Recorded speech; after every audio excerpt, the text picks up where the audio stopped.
That breaking news involves a car removed from Bayou St. this afternoon. Law enforcement sources tell WWL Louisiana that the blue Kia is believed to be connected to the homicide of a visiting tourist from Washington State. There's a very heavy police presence around the bayou when that recovery was happening, including what appeared to be several members of the homicide division.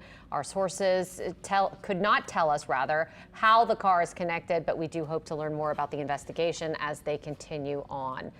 Good evening, everyone, and thanks for joining us. I'm Sharice Gibson. And I'm Katie Moore. We are learning more about that Marigny homicide that happened over the weekend. Victim identified as Jacob Carter. Carter was visiting New Orleans from Washington State when he was gunned down near Bourbon and Curlerick Streets.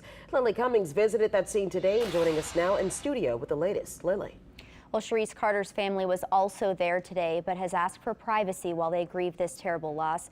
We don't know much about the details surrounding Carter's death, but neighbors in the area called it scary and want to see more lights and police.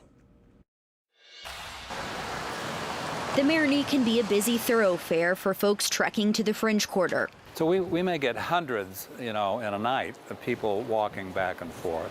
So now it's very, very dangerous, as we can see, not to be well lit. It's right there. Marigny resident Ralph Mason says working lights would deter crime. The latest crime resulted in the death of 32-year-old Jacob Carter.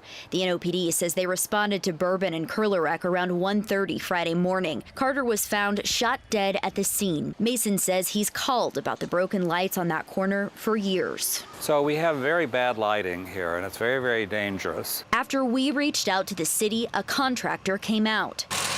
The contractor told us he replaced the street light with a brighter light, but the other is Entergy's responsibility. A spokesperson for Entergy New Orleans said in a statement, Entergy is currently working to confirm the ownership and disposition of the smaller piece of equipment shown. Another Marigny neighbor wants to see more police. And we need a bigger presence of the 8th District here, but at the same time we realize the 8th District is short-staffed. But these residents know police and lights won't bring back Jacob Carter. Tragic.